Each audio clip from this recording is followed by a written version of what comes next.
Hi, I'm Amy Baldwin, and I'm talking to Lori Hazard, and this is kind of roommate issues part two. So, we talked about kind of what to anticipate and how to kind of prepare for moving in and living with somebody. Now it's probably the beginning of the semester. You've been with them for at least a couple weeks, maybe, or maybe a few weeks into the semester. So, Lori, what are some of the things that we either need to revisit that we talked about earlier this summer, or things that might be popping up now when it comes to roommates? Yeah, I think this is the time that we need to get real about what really could be going on in roommate situations. So, if the students are through that honeymoon phase of living together, there's a good chance that some different kinds of conflict have taken Arisen? place. Yeah. Yep, and they're going to have to puzzle through and resolve those conflicts. I know students will say that they don't really like the idea that their roommate is bringing in a bunch of friends, and maybe they're staying up late, and maybe they're doing some, I don't know, drinking beers or something like that, right? And keeping keeping a Can we roommate can up. we can we keep it real and just say the boyfriend or the girlfriend is staying over? Yep, that's another And it thing. is really killing the vibe. So Hmm. what do we do? What as parents and families, what can we do to help our student in that Yeah, case? this is so real. This happened to my son his first semester of college. I remember him calling me at 11 o'clock at night, and I said, "What are you doing?" He said, "Oh, I'm skateboarding around campus." I said, "What are you doing skateboarding around campus at 11 o'clock at night?" And he said, "Oh, well, my roommate's got a girl um, up in the room with him." And it was like the third or fourth time it happened that week. And I said, "All right, at this point, you're going to have a conversation with your roommate."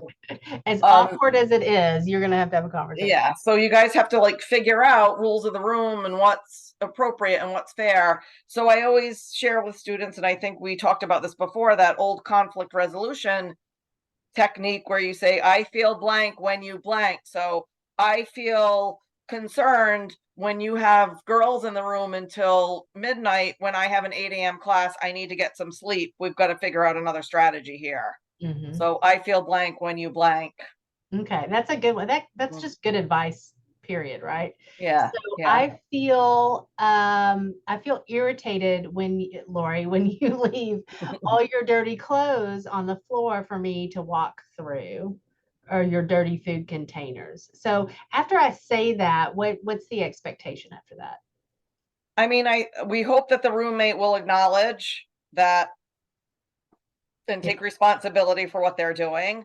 And it opens the door for a conversation. So I think saying I feel blank when you blank, and also, is there a way that we can come up with a system of keeping the room clean?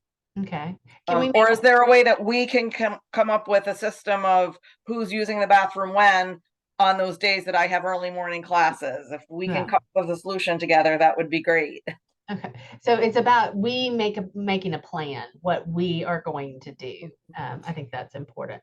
Yeah. Um, so what other kinds of issues could arise, other than, having people over or messiness or things like that?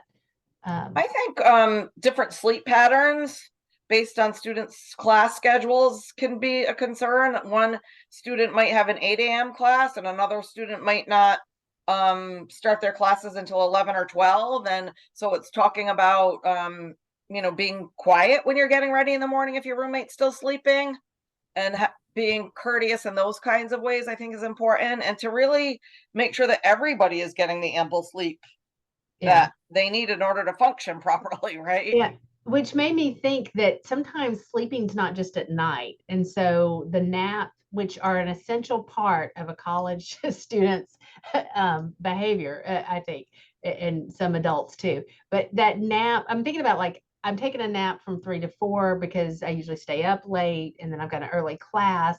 And, you barreling in, not realizing that I'm napping, could cause some problems as well, just because they weren't expecting it, you know? Yeah. I Uh, think, yeah, roommates have to get used to the rhythm of the other person's schedule and be accommodating. But I think it goes back to the we have to figure out how we're going to work through all of this together. And there could be a situation where someone's not willing to take responsibility, or they're not willing to flex, And this is when students are going to need to leverage the support and assistance of a resident assistant, who is typically a student who might be living on the floor, and bring the resident assistant in to help them kind of puzzle through whatever conflicts have arisen. I'm glad you added that. I've got one more, like I'm trying to stump you here. So I know that our parents and families are listening to this, watching this, and I've read online, I'm on in some Facebook groups about parents stepping in and trying to resolve conflict. Just tell me what you think about, where is the line? Where do you think you have to settle in terms of like letting the student on their own go through the system on their own versus you or a family member, deciding to step into it? Is there a line there that you need to be aware of? Yeah, I mean, I think it's like with any other kind of situation. If somebody's health or safety is being compromised by the behavior of the roommate, but I think parents should first coach and counsel the student through the system and give the student the opportunity to utilize the system, because parents should be rest assured that there are experts on college campuses that have a lot of experience in helping students puzzle through these issues. So the sort of hierarchy is to have the student use their conflict resolution skills and apply them if they can. If that's not working, use the resident assistant, who is the student who's trained to support their peers through these issues. If that doesn't work, then there are residence directors. So those are professional staff members who basically run the residence halls. So that person could be brought in. And if that fails, I would say that the parent could contact the resident director with their concerns, and see if the resident director can give them further advice about how to resolve the conflicts. And I was going to add one more person, a dean of students.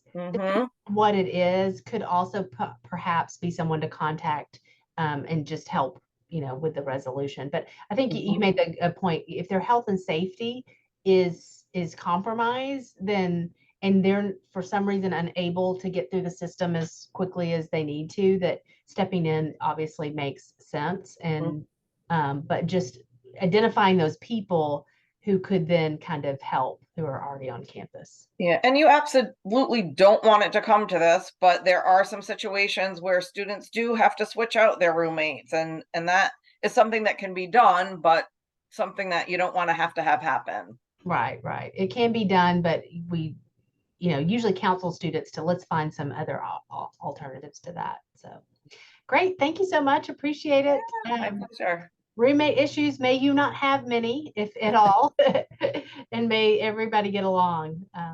We'll see if that works. But Indeed.